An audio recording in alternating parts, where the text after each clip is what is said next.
With 2023 beckoning and the election frenzy in the country becoming more stronger each day, politicians are increasingly becoming visible, making more and more promises. Primary education from grade 1 to grade 7 must be provided completely free. Every village, in 3 years, there will be a ball in a run solar. Patinongopinda tunhu chokutanga kukudzorerai pamakaziwa navamugabe. Toda kudzorera maticha kwavaiva kwokuti ticha aizikanwa semunhu aitenga zikoti zheadmaster nenyaya yokuti anga ane udzamu nejikiniki. But are these promises going to be fulfilled? The electorate is pondering on who to vote for in the council, parliamentary, and even presidential election. We bring you the candidate, where we interrogate their plans, their manifestos, their programs, to make sure that we give you information to make a choice on who to vote for. The candidate on Sly Media TV.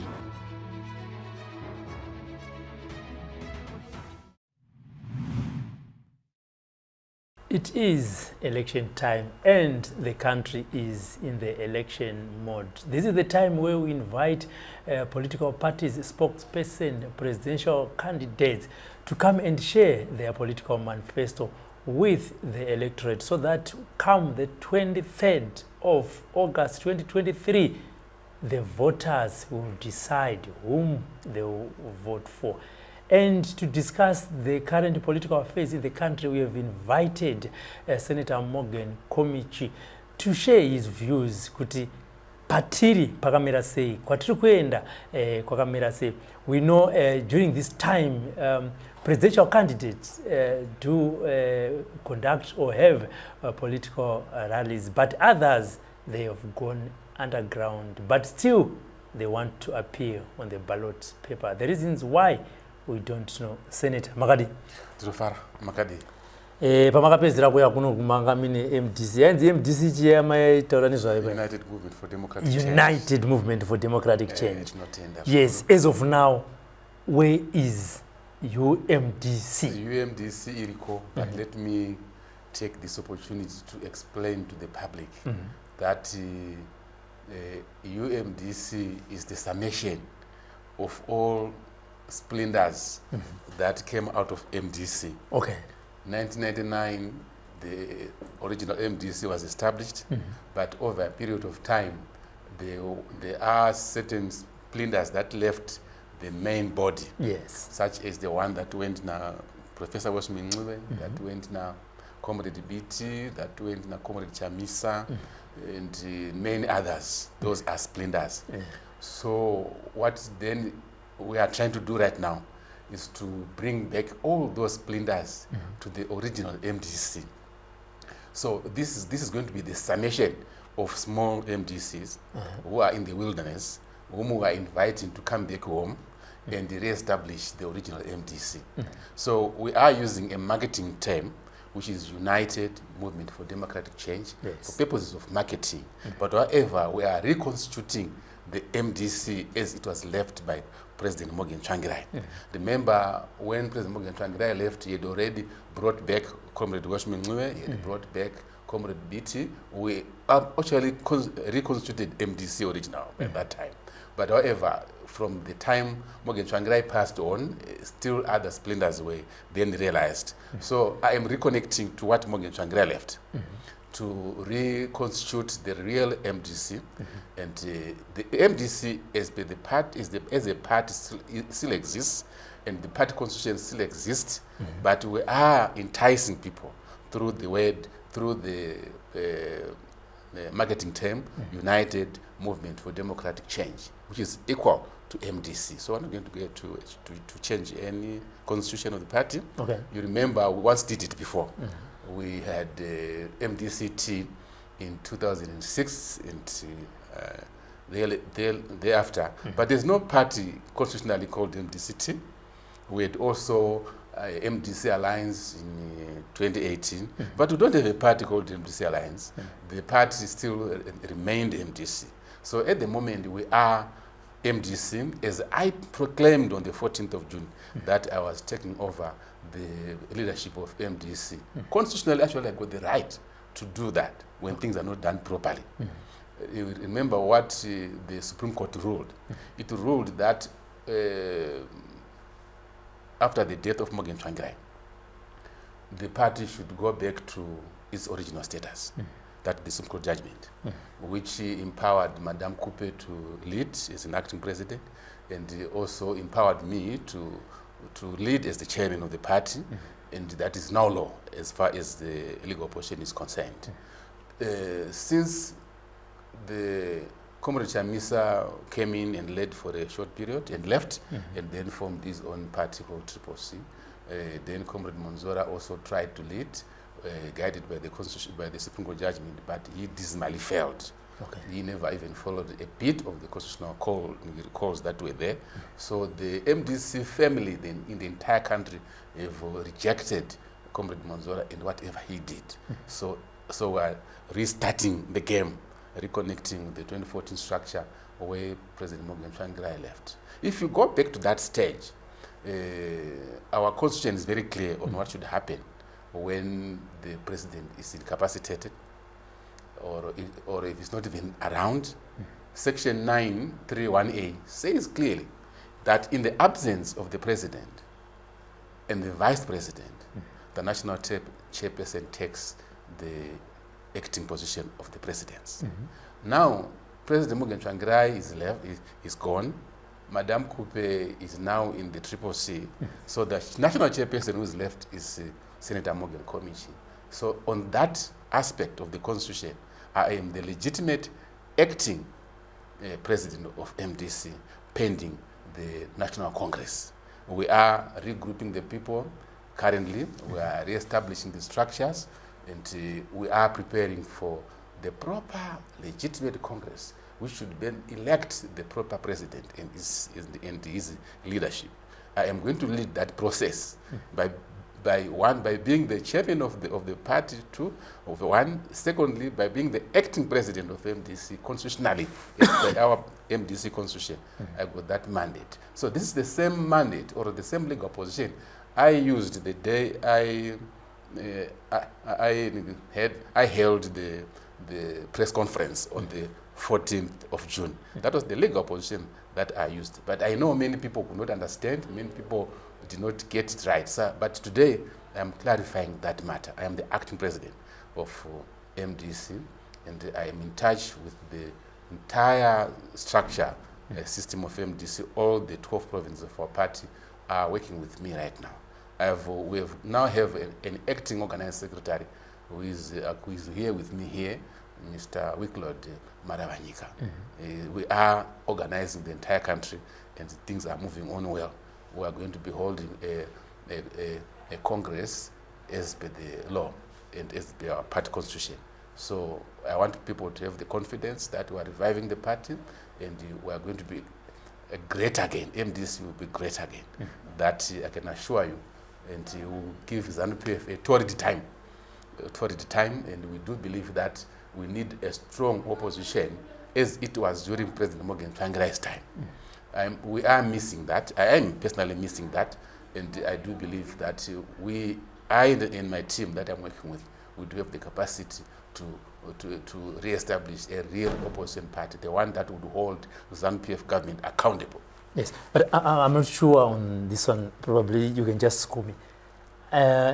If my memory serves me right, soon after your press conference, is it the MDC party spokesperson or Senator Douglas Monzora's spokesperson who wrote a statement saying, if any member did what Morgan Komichi, when you had your press conference, said what he has done is unconstitutional, automatically you have expelled yourself from MDC.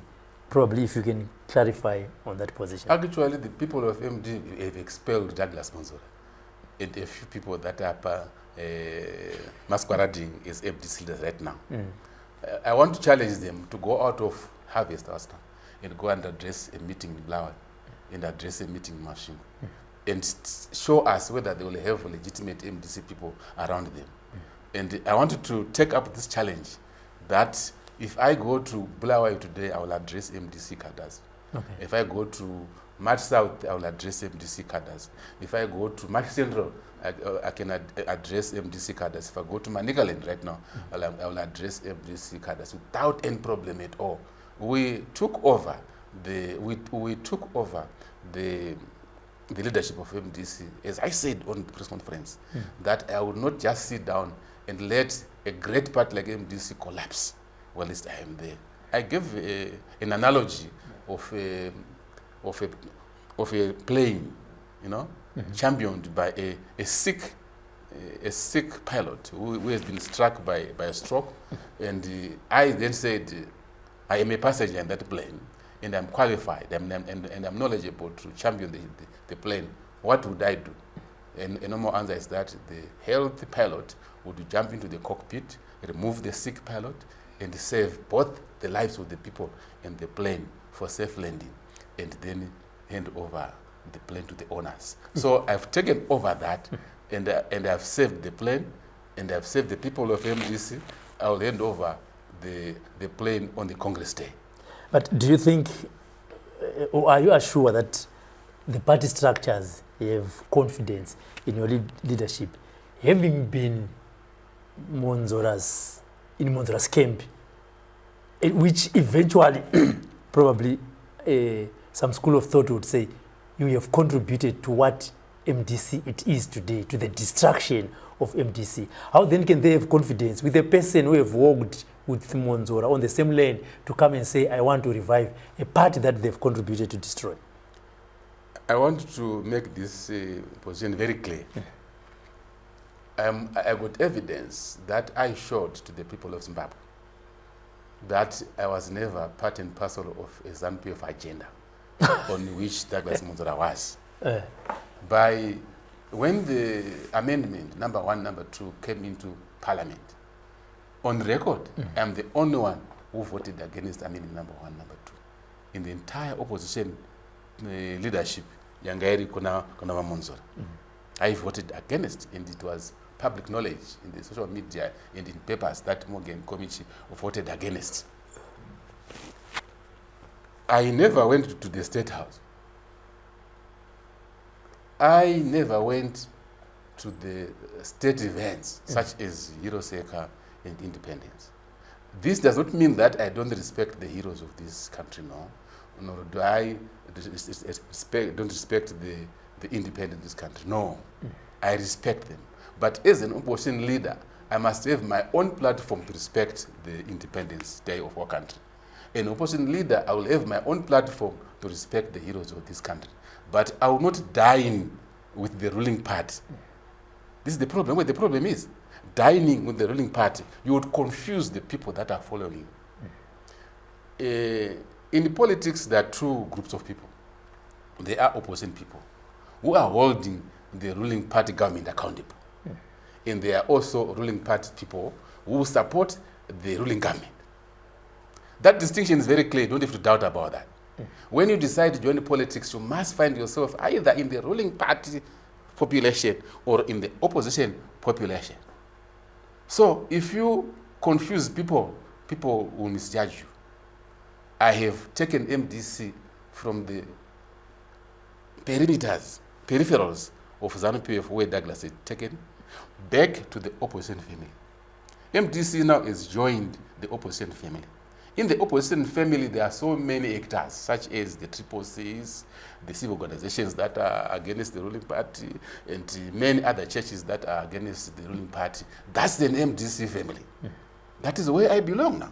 This is why I've taken MDC to. Opposition parties are not our enemies.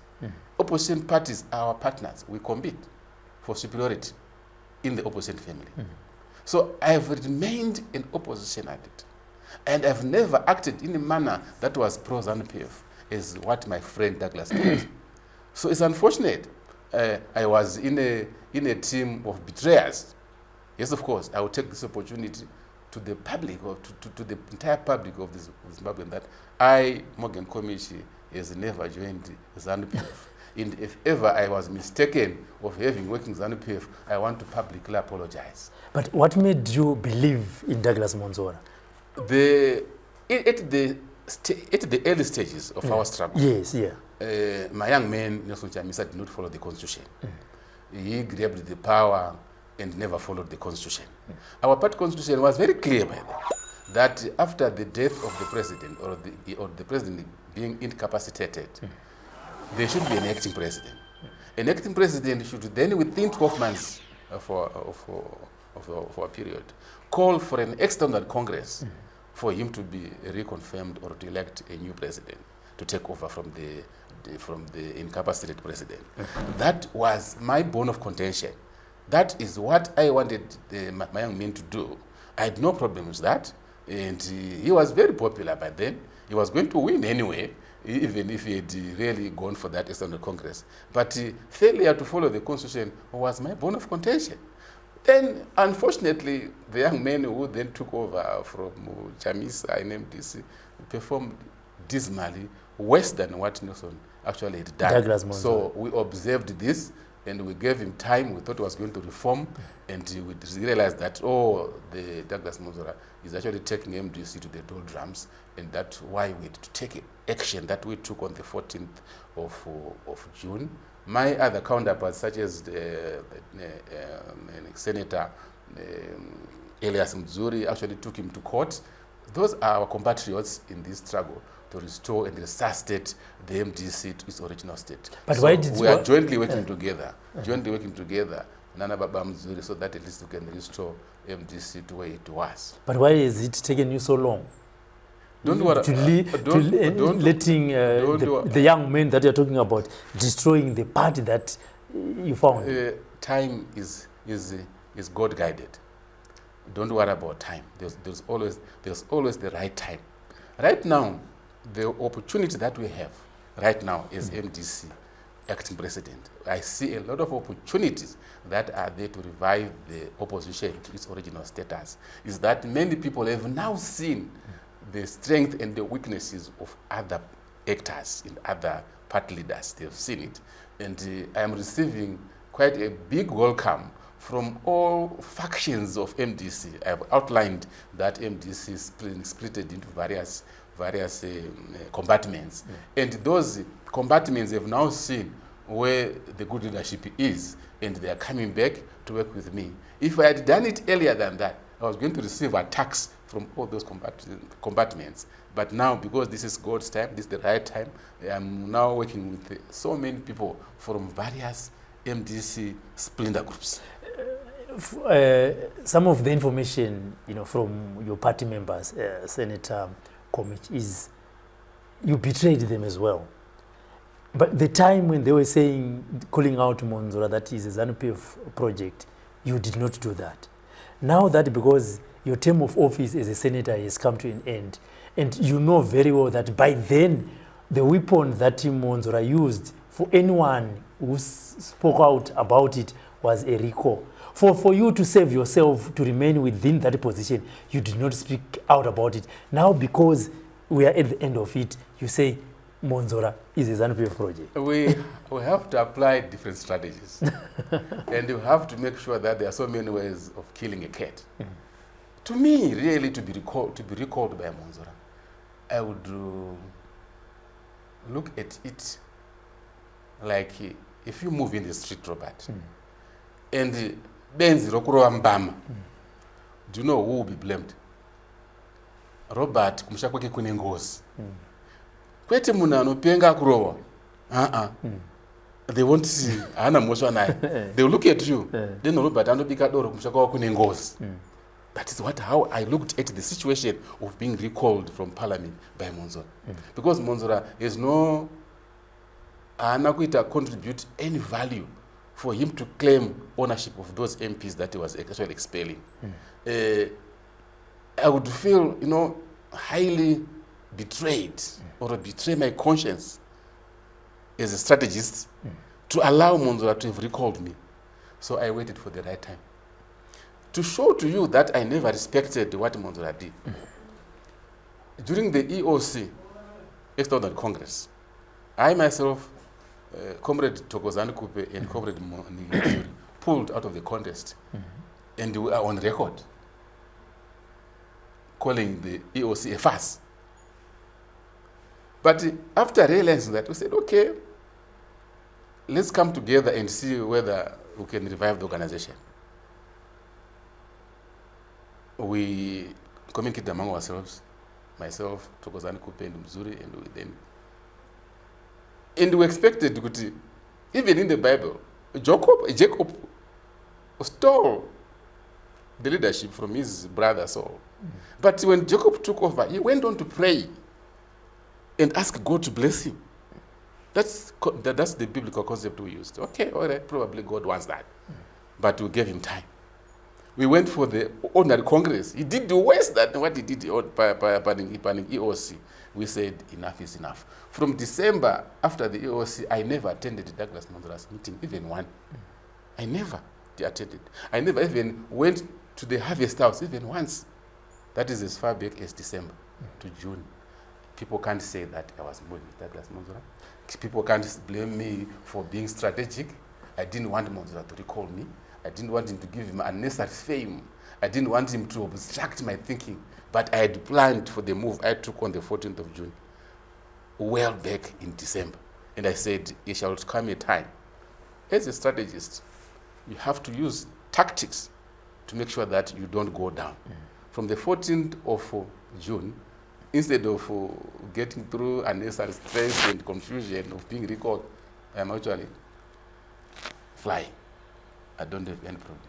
So Douglas Monzora cannot do anything to me now, but I can continue to rebuild the party without any problem. It was a strategy. Strategies are very different. And keeping a strategy in your heart is very powerful. Many people accused me of, why didn't you tell us? But no, at the moment, if I had to tell you about this strategy, it was not going to be a strategy anymore because you would leak it. What is your view, according to Zanu PF, recently, 10 members of parliament within the MDC family defected to Zanu PF, though we saw 4 being paraded. Yes, of course. Yes. Yes, of course. That's an extent of loss of hope in a leader. Do you know, usually people should have gone to the other opposition political parties. Yeah. But instead of going to the opposition political parties, they went to the ruling party. If you look at those 4 cadres who appeared on the social media, those are original MDC cadres. That's got the history as far back as President Morgan Tsvangirai was still a leader. Yeah. For them to make a decision of completely abandoning opposition and joining the ruling party, we must ask ourselves. We must ask ourselves, are we worth opposition leaders? Do we have an alternative opposition leader? Do we have a real opposition which is challenging or holding the ruling party accountable? The answer from the behavior of those 4 or 10 MPs is no. So what the MDC is going to do is to re-establish the real opposition as we used to have it during Morgan Tsvangirai's time, to hold the government and the ruling party accountable. Because the moment you take leadership to run a country, you must be held accountable by the people whom you are leading. At the moment, the economy it's worst for the last, if we take from as far back as 2014. The exchange rate is so alarming. The dollar has lost value. We are almost nearing what we used to experience in 2007, remember? But the entire opposition family is quiet. That is worrying me. No one is asking President Mnangagwa, Zanu PF, to be accountable. That we have a question whether Zimbabwe has got really a strong opposition, or Zimbabwe has got Protestants who are protesting but not necessarily holding the government accountable. Let us give us a very clear reference. Kenya, within the last 2 months, 3 months or so, on the 20th of March, they were in the street, holding the government of Kenya accountable. As we speak right now, we've got people in the streets in Kenya, holding the government accountable. It must deliver. It must do things that are right for the people of that country. Today, we are going for an election without holding the government accountable in any action, in any way. That is my greatest worry.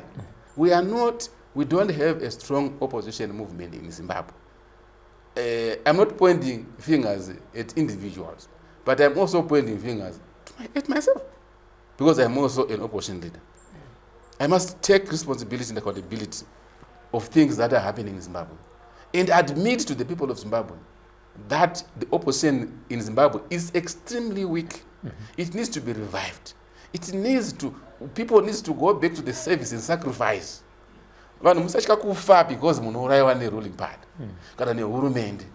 That's not an issue. The moment you choose to lead the people to the liberation yevanhu, you must be prepared to save and sacrifice.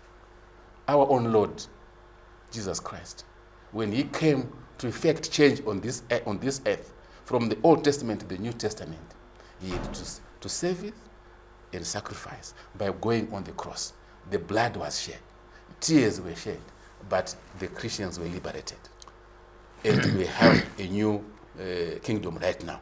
So if we have decided to lead the opposition, we must be prepared to be arrested. We must be prepared to go to the Shkurubi. We must be arrested, to be beaten by the police, to be tortured. Even to die, you must be prepared. Because if you don't have that level of leadership, that level of courage, please go back, because you are wasting people's times. MDC, under the leadership of Douglas Monzora, is on record saying on several occasions that come 2023 general election, MDC was going to win by 66 or 67%. And when people disputed that, the party leaders were also on record with Makatimesha Kupi. Now we are about to go for the general elections. Which percentage do you think the opposite MDC will get, looking at what happened? There will be no percentage. There will be no percentage to calculate about. Yeah. People are not fools. People who are outside, they are very clever. They will vote for an opposition party, which represents their interests. That's not what they're going to do. They will vote for an opposition party which holds the government of the day accountable. That is very clear. So if you want to be voted by the people outside, you must hold the government accountable. You must represent them. You must be their voice. You must stand in defense of their expectations. So the men that we are talking about right now actually stood on the side of the ZANU-PF, stood with the President Mnangagwa, stood with the other. So no one will vote for that man, besides a few people here and there. But I can assure you, don't forget, there will be no percentage for that particular man. Is to be the end of him and the end of his followers. But however, the majority of his former followers are now following President Morgan Komichi. We are moving on well. We are doing a great job. We are rebuilding our party. You will see us very soon moving around the country, addressing big groupings of our MDC people. So can you honestly tell the electorate that there is life for MDC after this general election? Not only life. The real opposition party is on the card. The real opposition party, as was left by President Morgan Tsvangirai, is back on the platform. We are going to lead from the front.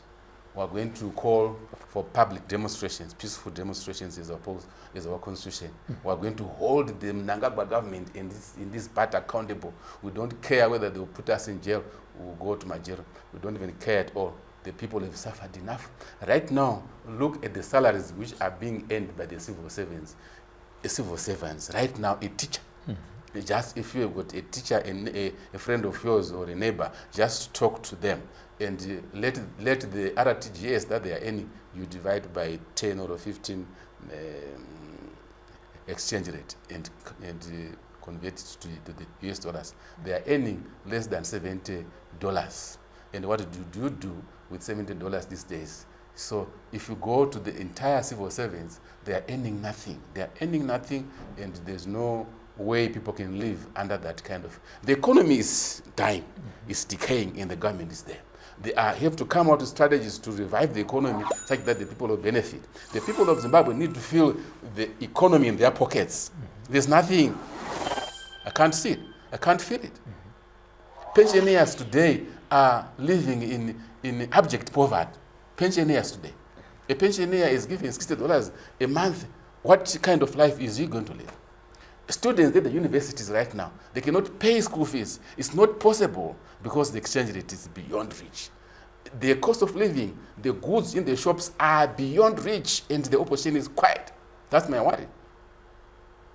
The opposition is quiet. The youth, they have no future in this country. It's unpredictable. People cannot even see what will happen tomorrow. People don't have even food on their tables right now. People cannot even eat 3 meals a day. It's very difficult because the government is there, but they are not doing anything to make sure that the people of Zimbabwe will benefit out of their effort.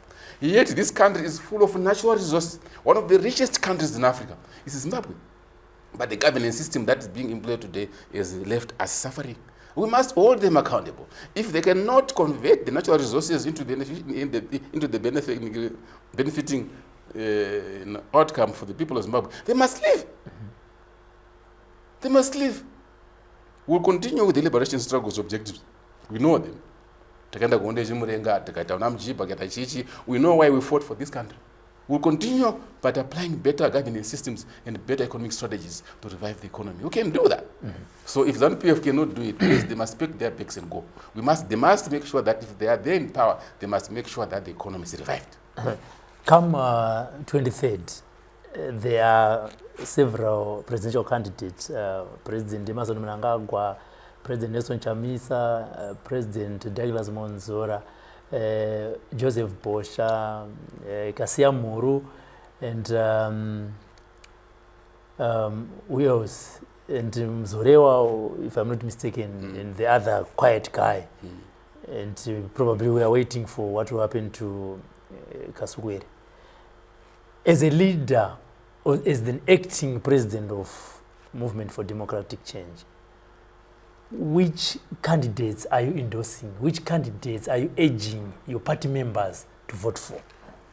I want my party members to vote for the opposition of their own choice, opposition part of their choice. Yes, of course, I will not encourage my party members to vote for ZANU-PF. No, I don't belong to ZANU-PF. I belong to the families of the opposition party. And I want them to vote for an opposition leader of their own choice. I am at a stage in which I am rebuilding the party. And I wanted to build my party out of all those people that will admire my leadership. I would welcome even people from any other opposition political party. Welcome people that who are following Kasukwe right now, people that are following Busha, people that are following Nelson Chamisa, people that are following Douglas Monzora. I want them to be part of my family.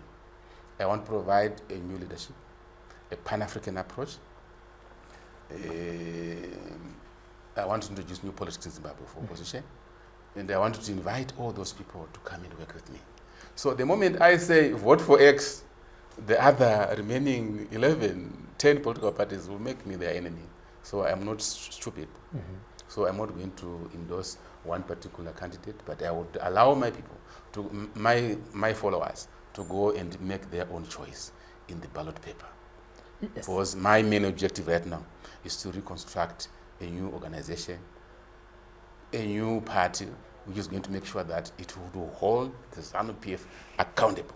So do you think it is going to be easy to reconstruct or rebuild the brand MDC, looking at where it is now, where it has been taken to right now? Because your members or party members of that party have lost confidence. The brand is associated with another brand, Yakutonzi ZANU-PF Light. Do you think it is going to be easy, Senator Komichi, to build your party under the same name? There's always a rebranding. I want to agree with you totally on that. I want to agree with you. But I have seen your jacket today is gray, but you can be able to meet the same jacket in red, the same jacket in yellow, the same jacket in blue, the same jacket, quality, everything else. That's the purpose of rebranding. So we are going to talk with each other, raising the question that you have raised to me. I've already raised it with my other fellow counterparts. That's why when I addressed the press conference, I threw in the United Movement for Democratic Change. It's actually a rebranding strategy to cater for what you have just raised. So it's important. However, what I will do is I'll consult with the people, sharing these kind of ideas. That will it be easy for us to really rebuild opposition party through MDC or rebranding? But however, rebranding does not necessarily mean changing the roots of your organization. We rebranded MDC when we called it MDCT. We never changed the roots of MDC. We rebranded it as well when we called MDCA. We never changed the roots of MDC. So as an input to make us progress without any challenges, we'll consider a rebranding. But we will never lose the roots and the originality of MDC as our party. Reviving the party, which had almost gone to the doldrums, I've got experience of Malawi. You know, the Malawi Congress Party almost went dead. But with the new leader, Chakwera, is now running Malawi again, which therefore means it's possible, if you introduce a clever strategic leader, to revive an almost dead party to the rulership of that particular country. Because Chakwera right now is the president of Malawi Congress Party, and he revived the party which had almost been rejected by the people. So MDC, with various strategies and tactics, can be revived, such as rebranding, the one that you've already raised, such as action, such as leading from the front, such as holding the government accountable, such as, that's what people want to know, that people want to see. So we're going to employ a lot of tactics and strategies to make sure that we can revive the party. I have the hope, I got a dream of making sure that one day MDC will become the government of this country. I got a dream about that, and I got the conviction. I do believe that one MDC will be at the State House.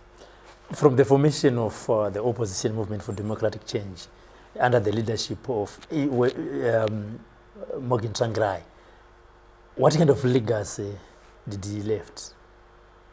Morgan Tsvangirai was a true opposition leader who for 18 years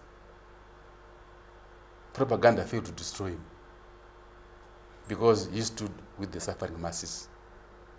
At any moment, Morgan Tsvangirai never betrayed the people. One thing that he taught me, which has always repeated to the people, what Tsvangirai vakati, ukaona ukataura muparliament kana ukataura mubepa, Zanu-PF ikauchira wozoti watengesa.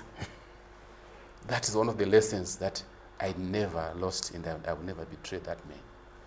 That man led from the front. Remember his court cases, the Benny Manashe court cases, treason trial. Remember his brutal attack at the Highfield grounds. Remember, he stood from the front, he led from the front. That is opposition. That's the legacy we cannot betray. That's the legacy we must reconnect with. That is what I'm saying. I want to reconnect with that man. You can't question me about that. I got on record. I challenged the Mugabe government.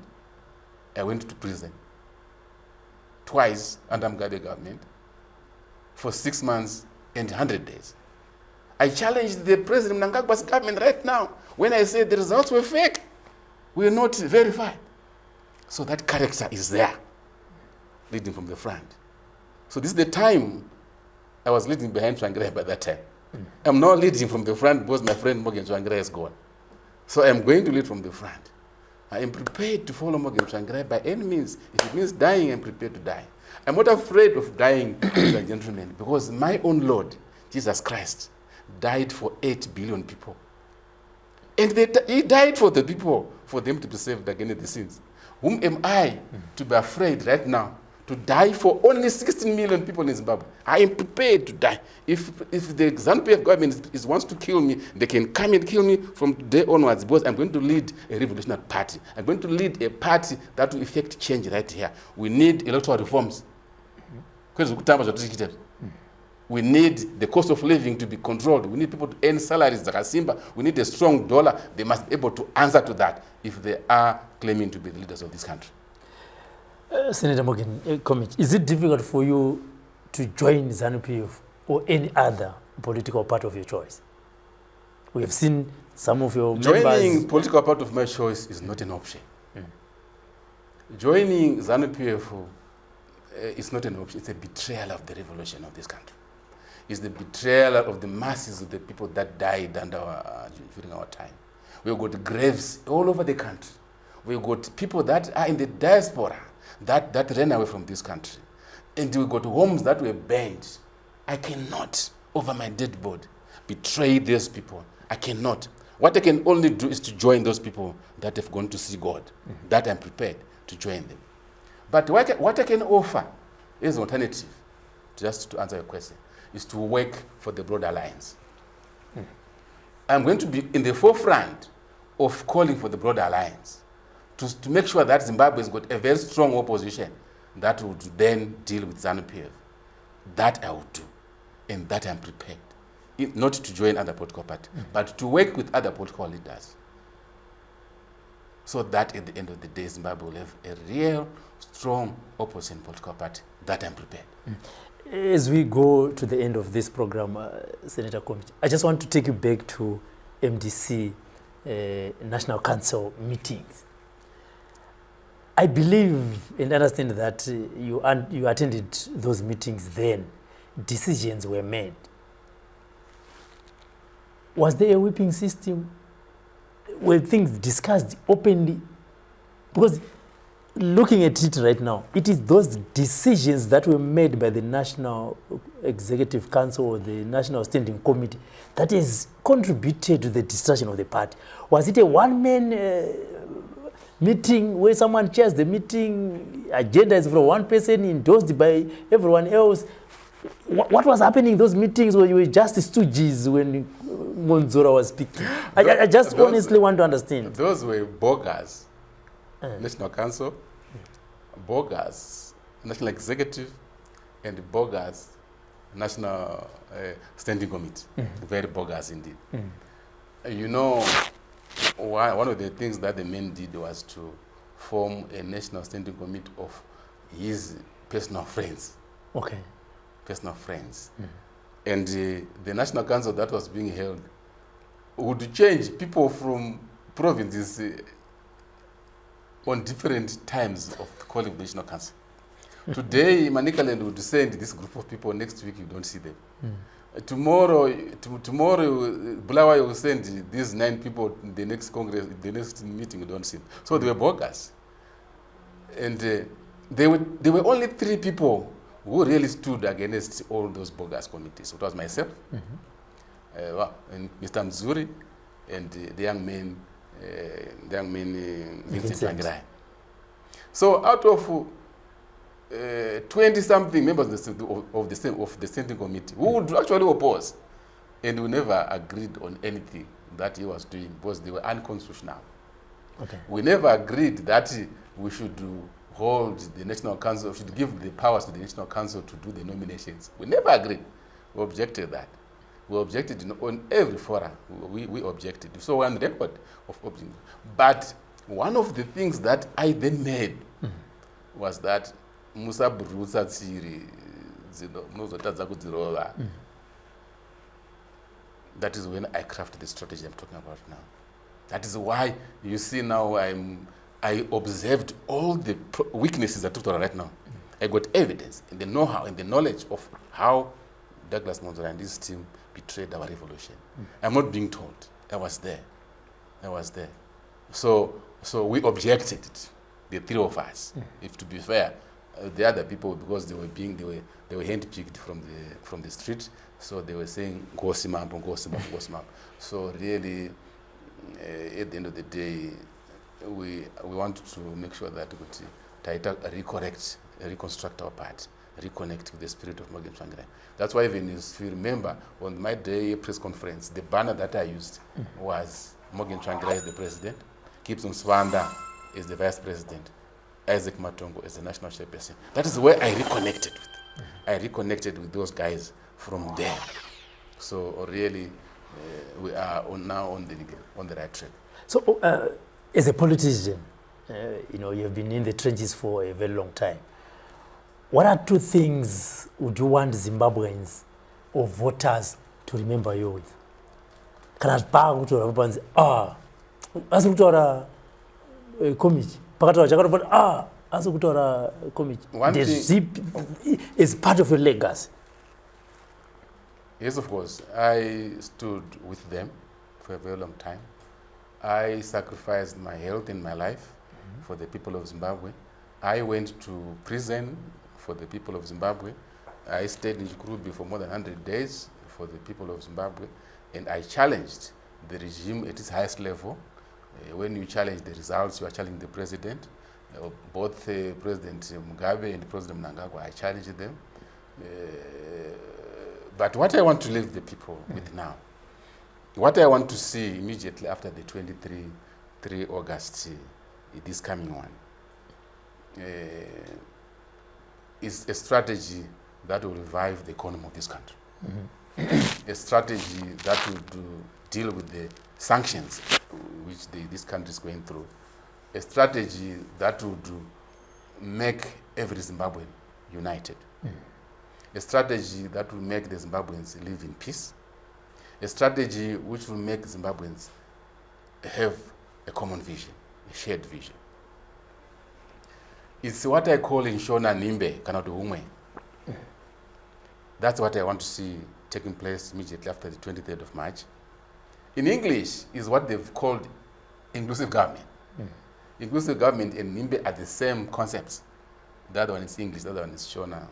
Idaba in Venda, Ilima in Debele. Let's have that kind of an approach. So what I'm calling upon the leadership, which is contesting right now, whoever is declared the winner, whether it's Zanu, whether it's Triple C, whether it's Maduku, whether it's who, I want to appeal to that particular person to immediately form a government of national unity.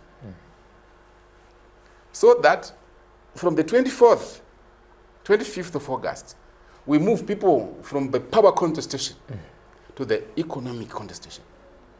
It is through the unity and peace and shared vision which people can share and put their energy towards developing their own economy. And we wait for the next 5 years to go back to the power contestation. What I've already experienced in seeing that all other elections that we have gone through, we don't go away out of the power contest. Instead of uniting, living in peace, shared vision, our efforts will help to destroy the economy. At the end of the day, the people that then suffer are those voters or the people that will claim to be representing. The winner-take-all concept that we've been following for the years and years, in Shona in the Shaisano. As a result, the process, this kind of electoral system that we've been following in Shaisano, create only 2 jobs. A job of an MP and a job of a councillor.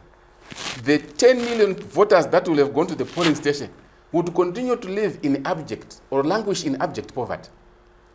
And as the leadership, I want to knock at their conscience to look back at the people that will have they used to vote and evaluate the lives that they are experiencing. I, as a leader, I would not want that. I would not want the people to continue suffering. People to have no money, to have no jobs, to have no food, to have no water, to have no medicine in the hospitals, to be in the state in which we are economically. A leader should feel sorry. You should actually shed your tears if you look at the people of Zimbabwe right now, the way they are living, the students at the universities, mothers that are having problems giving birth in the hospitals. There are no drugs in the hospitals. I cannot go any step further. I want to call for the national unity, national peace, shared vision, and you can achieve these 3 characteristics by a governance system of a GNU, a governance system that is going to make sure people are brought together. Because whoever wins today, suppose, let's say Maduku wins as a president. If he calls in President Mnangagwa, he calls in President Chamisa, he calls Busha, calls on people, and say, let's form a GNU. All people in Zimbabwe will be united. All people in Zimbabwe will live in peace and will share the vision. And whatever vision you are going to set, 2030 vision, 2060 vision, will be achieved because we'll be working towards it collectively. This would respond to the scientific call I get on Isaac Newton. The 3rd law of Isaac Newton says, where 2 forces of equal magnitude interact in opposite direction, there will be no motion. What comes out of this is actually friction and heat. And if it's not controlled, there will be fire. That's science. So similarly, in a political situation where the ruling party and the opposition parties are of equal magnitude and they interact in opposite direction, there shall be no economic motion. Resultantly, what we have is the conflict, civil wars, and abject poverty. With this analysis, look at Africa. The entire Africa today has got civil wars. Half of Africa has got civil wars. Half of Africa has got conflicts. Half of Africa, or the entire Africa, is living in abject poverty. So, which means something is wrong with the governance systems which Africa has adopted. So, we must relook at these systems and see, are they the right system for Africans? We must transform the governance systems to the suitable governance systems that are Afrocentric in nature. The governance system that got the history of Nimbe. The governance system that are not controlled by the Western world. The governance system that are Afrocentric, African governance system that must be built by our own people. So currently, we suffer from borrowed systems. Africa is using the Westminster systems, what the French systems, everything else, which are Eurocentric. And these have killed us. They've killed our unity, they've destroyed our peace, and they've destroyed our shared vision. So I'm calling for an Afrocentric governance system, a system that developed by the Africans. Our social science fundis in Africa must come back and introduce an Afrocentric system that will make Zimbabwe great as well as Africa great. Just also out of interest, Senator, for the last 4.5 years, when you were in Senate and the opposition members of Parliament, what made them vote in support of the bills that were brought to Parliament, which as an individual stood against? What made members of opposition vote in support of ZANU-PF? Were they forced? Were they whipped? What was going on behind the closed doors? The leader determines the action of the followers. Okay. Yes. If I was the leader of MDC, they were not going to vote for support ZANU-PF. So simple. I've told you. Morgan said, "Ukaona ukataura mu parliament, ZANU-PF ikauchira watengesa." So what happened on that particular day? Was the leader led in support of ZANU-PF's agenda? He sold out. And the general members of the parliament, that's just all of them, don't even leave one. They just leave me out, because I'm the one who is on record, who said, no, I will not betray the people of Zimbabwe to vote ZANU-PF as written. So it is the leader who must hold the leader accountable. My followers, I don't just follow what the leader wants. So the leader should be held accountable. Looking at the a dozen presidential candidates that are contesting come the 23rd, whom do you think has good leadership qualities, if ever that person is going to win and take Zimbabwe forward? I'm still not going to answer that question because it is the same question as whom are you going to endorse to people to vote with. I want the people to vote for their own choice. They must make their own minds. I am rebuilding. No, but on this one, it's not about voting. It's about on your own choice. If Robert Tapmane wins, I got the best qualities to be a leader. I have got the qualities. But you're not on the ballot paper. Unfortunately, I'll be there next time. Yeah. But for now, I got the best qualities of a leader, an opposition leader. I got the best qualities of an opposition leader. And I'm going to show that the people of Zimbabwe, as we go, at the moment, I don't want it to cause a lot of... well, the moment I say Ningindari better. Your last words, Senator, to your opposition, to your party supporters. What I'm calling out to all members of the opposition mantra now, the new leader is on the block. I have got a history that you all know. Come and support me to rebuild the real opposition party that will make ZANU-PF jump out of their beds, because at the moment they are out of their hotel beds. We hold them accountable. I'm aware that a lot of opposition leaders have gone to various splendors. Some have went with Comrade Muwe, Weltman, some went to Comrade Biti, some went with Comrade Monzora, some went with Comrade Shamisa, and many other splendors, the MDC-99. I'm inviting you back. I want you to come back so that we can establish a united movement for democratic change and reintroduce the real opposition mantra. I want us to respect unity, next peace, and have a shared vision. And I want you guys to come and help me to hold Mnangagwa accountable, to hold Zanu PF accountable. For the last 3-4 years, I have not seen it. From the time Morgan Tsvangirai passed on, I have not seen it. Let us come and restart our job. There you heard it from Morgan Komichi. It's an invite to all of you out there to say, if you share the same vision with him, come and rebuild or reconstruct the opposition movement for democratic change. We have heard from him. He says he is the legitimate acting president of Movement for Democratic Change, MDC. And also, this is an invite to all political parties, be it supporters, members of parliament that are contesting, aspiring presidential candidates. You can also come and share your party manifesto on Sly Media and several social media platforms where you can come and talk in a free environment. My name is Robert Tafmani, Sly Media, building bridges. With 2023 beckoning and the election frenzy in the country becoming more stronger each day, politicians are increasingly becoming visible, making more and more promises. Primary education from grade 1 to grade 7 must be provided completely free. Every village, in 3 years, there will be a ball in Ranane Sola. patinongopinda chinhu chekutanga kukudzorerai pamakasiyiwa navamugabe. Toda kudzorera maticha kwavaiva kwokuti ticha aizikanwa semunhu aitenga zikoti zihedmaster nenyaya yokuti anga ane udzamu nejikiniki. But are these promises going to be fulfilled? The electorate is pondering on who to vote for in the council, parliamentary, and even presidential election. We bring you the candidate, where we interrogate their plans, their manifestos, their programs, to make sure that we give you information to make a choice on who to vote for. The candidate on Sly Media TV.